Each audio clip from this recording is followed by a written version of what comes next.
सुल्तानपुर में किसान नेता राकेश टिकैत ने कहा कि बिहार में चल रहे एसआईआर से बाहरी लोगों को दिक्कत हो सकती है, लेकिन स्थानीय लोगों को कोई परेशानी नहीं है। टिकैत ने मायावती को किसानों के लिए सबसे बेहतर मुख्यमंत्री बताया और कहा कि उनके कार्यकाल में गन्ना भुगतान सबसे अच्छा हुआ था। उन्होंने केंद्र सरकार पर हमला बोलते हुए कहा कि जो सरकार के खिलाफ बोलता है उसे तवज्जो नहीं दी जाती है, न प्रेस को न किसानों को।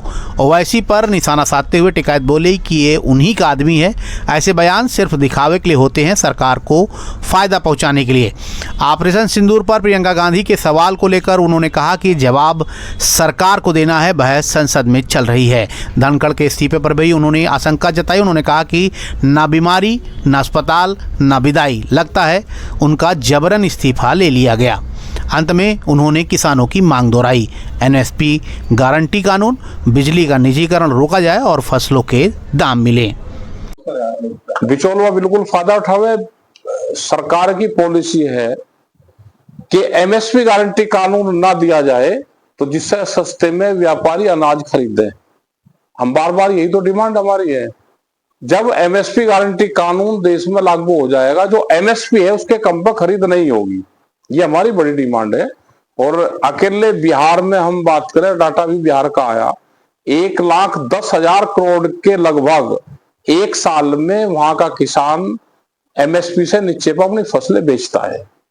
कांग्रेस सांसद इमरान मसूद ने अभी जो ऑपरेशन महादेव हुआ, जिसमें पहलगाम के 3 आतंकवादी मारे गए, उस पर सवाल किया कि 1 घंटे में कहां से ये अचानक आ गए और कहां साजिश। चलो तो सैनिक है, वो तो वही करा, सैनिक पे नहीं ज्यादा क्वेश्चन करने चाहिए। सैनिकों की क्या कार्रवाई होगी, कब उन्हें पकड़े होंगे, तो सैनिक ना अपनी बताता कोई भी। और सेना पे नहीं सवाल उठाने चाहिए, सेना को पॉलिटिक्स से दूर रखना चाहिए। सर, चुनाव आयोग ने एसआईआर के जरिए बिहार पे एक बड़ा कार्रवाई का वो किया है और अब पूरे देश में लागू कर रहे हैं। तो देश के करोड़ों किसानों और मजदूरों जिनके पास ढेर सारे कागज हैं, उन्होंने आधार, वोटर आईडी को भी नागरिक मानने से इनकार कर दिया है। ऐसे में किस तरीके का संकट आ रहा है?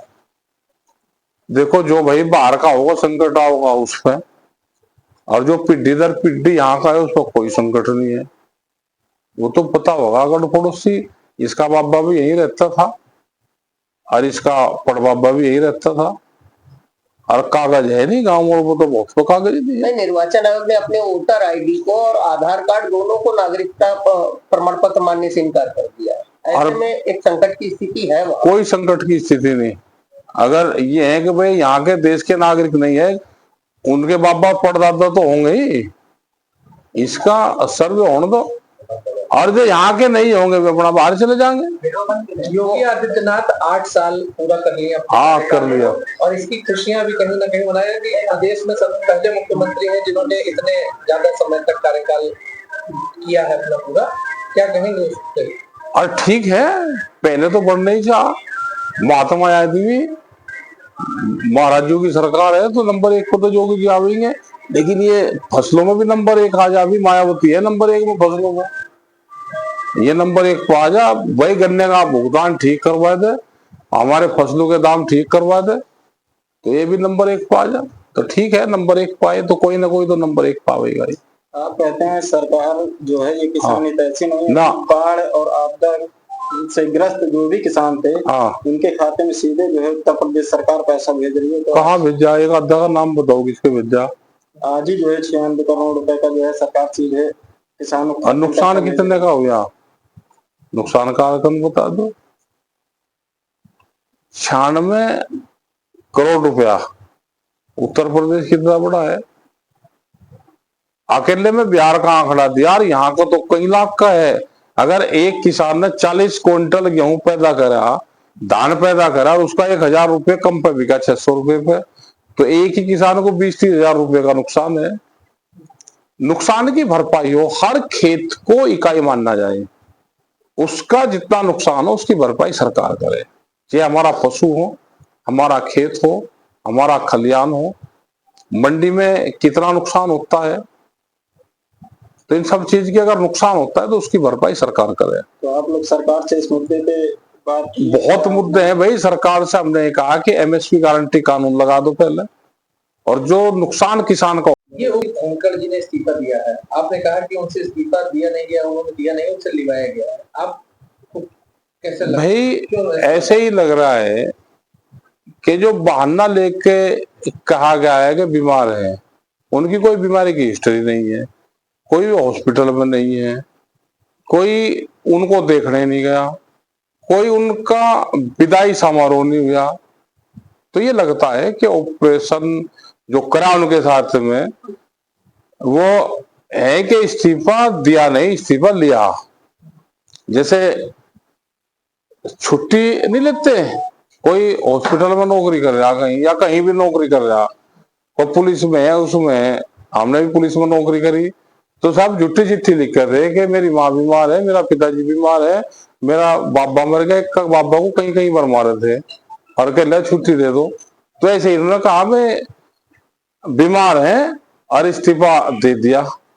तो जैसे छुट्टी लेते ऐसे ही भाई इन्होंने इस्तीफा दिया, है झूठा सारा।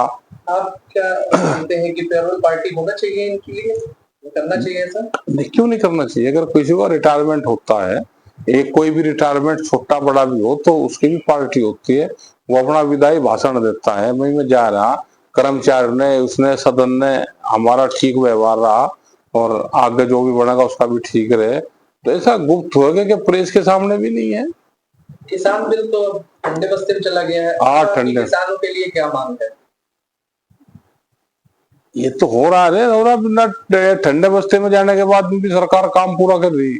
फिर भी आप अपना काम कर रहे हैं। हाँ, काम कर रहे हैं। डिमांड ये है कि एमएसपी गारंटी कानून देश में आना चाहिए। जो बिजली को प्राइवेट कर रहे हो, बिजली प्राइवेट नहीं होनी चाहिए। ये हमारे बड़े इशू हैं। और फसलों के दाम मिले, ये हमारे इशू हैं। जिस तरह से एजुकेशन को, बच्चों के स्कूल बंद करे जा रहे हैं, क्या ये नहीं लगता कि बच्चों को गरीब बनाने का एक बड़ा प्लान है? क्या ये बंद स्कूल कहाँ जाएंगे भाई? जब स्कूल बंद हो जाएंगे तो ये कहाँ जाएंगे? क्या इनको कोई संस्था है, सरकारी संस्था है, उसको दिए जाएंगे? कहाँ जाएंगे ये? आप किसानों के नेता हैं, फिर भी सरकार आपको तवज्जो नहीं देती, क्यों?